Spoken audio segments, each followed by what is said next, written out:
ناظرین، ہمارے درمیان موجود ہیں ڈاکٹر سید عزیز الرحمان صاحب، اور سیرت کے حوالے سے ایک بڑا نام ہے، اور پاکستان میں بلکہ اردو دنیا میں سیرہ کے حوالے سے اسیرہ ششمائی، جو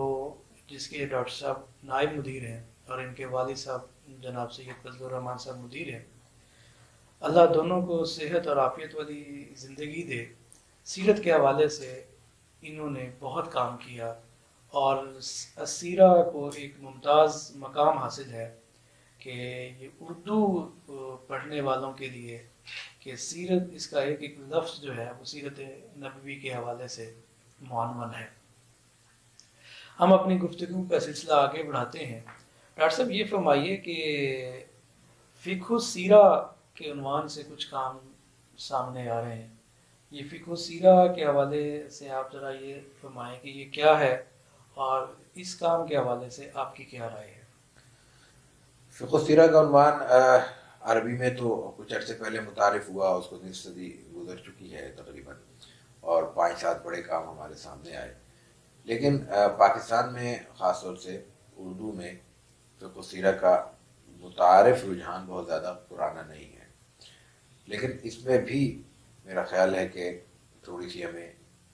کلاسیفیکیشن کی ضرورت ہے۔ یہ موضوع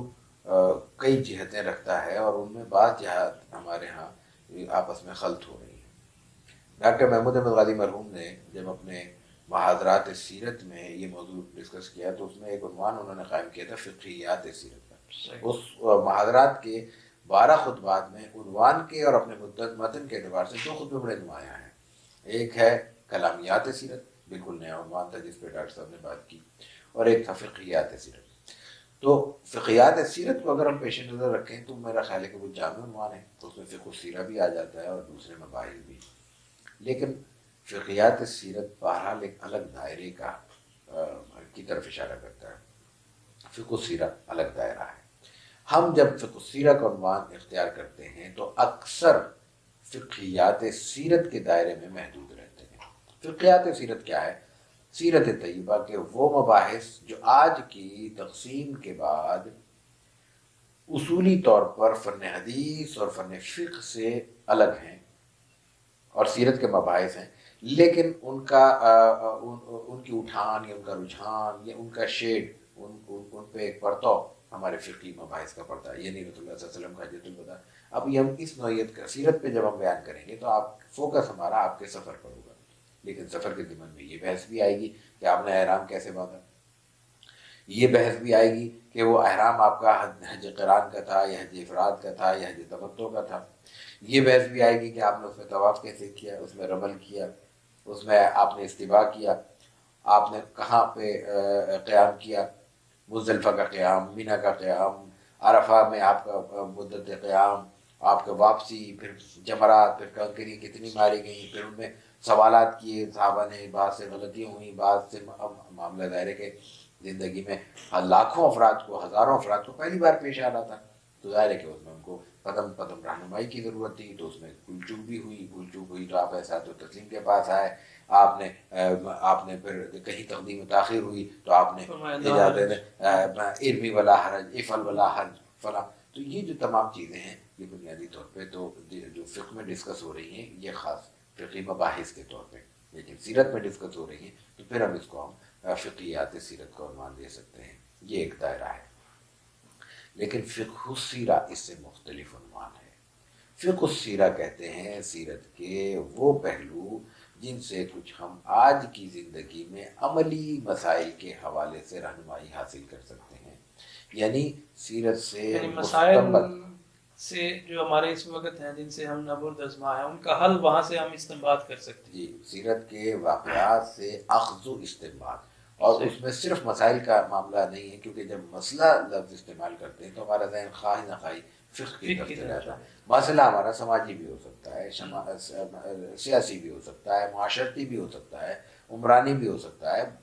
قوانین کے حوالے سے، قانون سازی کے حوالے سے، بین الاقوامی تعلقات کے حوالے سے، علاقائی حوالے سے، لسانی پہلو ہیں فلاں، ان تمام پہلوؤں سے، اور پھر انسان کی اپنی شناخت اور ساخت کے اعتبار سے، انسان کی ذاتی زندگی کے اعتبار سے، اس کی ذاتی تربیت اور ذاتی رجحان کے اعتبار سے، خاندانی اور بلکہ خانگی امور کے لحاظ سے جو ہمیں دقتیں پیش آ سکتی ہیں یا آتی ہیں، ان میں ذات رسالت مآب علیہ الصلوۃ والتسلیم کے تعامل سے کیا رہنمائی ملتی ہے، یہ فوکس ہے بنیادی فقہ السیرہ کا۔ لیکن جو ہمارے ہاں اردو میں متعارف شدہ عنوان موجود ہے، اس میں یہ خیال یا یہ اہتمام ہمیں نظر نہیں آتا۔ وہاں ہم دیکھتے ہیں کہ سیرت کے ساتھ بعض خالص فنی موضوعات جو خاص طور پہ معاشیات کے موضوع ہیں، وہ براہ راست فقہ السیرہ کے عنوان سے درج کر دی جاتے ہیں، جبکہ ان میں سیرت بیان نہیں ہوتی۔ اگر بات طویل ہو رہی ہے لیکن میں ایک مثال کے ذریعے بات عرض کر سکوں، رسول اللہ اکرم صلی اللہ علیہ وسلم کی معاشیات، معیشت نبوی، معاش نبوی، اس حوالے سے کتابیں موجود ہیں، ہمارے یہاں سے بھی والد صاحب کی کتاب معیشت نبوی شائع ہو چکی ہے، لیکن اس کے 3 بڑے پہلو ہیں۔ ایک تو ہے آپ علیہ الصلوۃ والتسلیم کی معاشی زندگی، آپ نے کیسے کھایا کمایا مختصراً، یہ سیرت ہے، یہ خالص سیرت ہے۔ اس سے کوئی فقہی مسئلہ استنباط کیا جائے گا تو وہ ضمناً ہوگا، یہ خالص فقہی ہے۔ دوسرا موضوع بین بین ہے،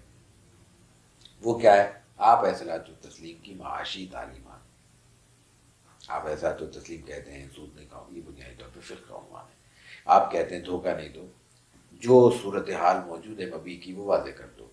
یہ عنوان سیرت کا بھی ہے، فقہ کا بھی ہے، وغیرہ وغیرہ، یہ اصول ہیں۔ یعنی اس کو ہم کہیں گے کہ یہ فقہ السیرہ کے بھی ہیں اور فقہ کے بھی، یہ فقہ کا عنوان ہے لیکن سیرت کے بھی، سیرت کے بھی، سیرت کے عنوان ہے۔ تیسرا عنوان بالکل خالصتاً فقہ کا عنوان ہے، وہ بالکل قطعاً سیرت کا عنوان نہیں ہے، لیکن دلچسپ بات یہ ہے کہ ہمارے فقہ السیرہ کے عنوان کے تحت ہونے والے کام میں وہی حاوی نظر آتا ہے، وہ ہے ہمارے اصول اور کے درجے میں معاشیات، مثلاً بینکاری، تکافلی انشورنس، مضاربہ اور مشارکہ اور فلاں اور کفالہ اور وکالہ اور بلا، یہ خالصتاً فقہی موضوعات ہیں۔ اب ان میں اگر کہیں کھینچتان کے ہمیں کوئی آپ احساس و تسلیم کا قول تو ملے گا، اس قول کو لے کر ہم کہیں گے جناب یہ موضوع سیرت کا ہے، تو پھر یہ سیرت کے عنوان کے ساتھ اور فقہ السیرہ کے عنوان کے ساتھ دی جاتی ہے۔ فقہ السیرہ کو فوکس کرنا چاہیے، سیرت طیبہ کے خالص واقعات پر انحصار کر کے ان کو اساس بنا کر، ان کی بنیاد پر ان سے حاصل ہونے والے سبق تک آج ہمیں اپنی زندگی میں اس واقعے سے، یہ صلح حدیبیہ ہے، یہ غزوہ بدر ہے، یہ آپ علیہ الصلوۃ والتسلیم کا فلاں قبیلے سے تعامل ہے، یہ فلاں قوم سے فلاں شخص سے آپ کا عمل ہے، اس سے ہمیں آج کی زندگی میں کیا رہنمائی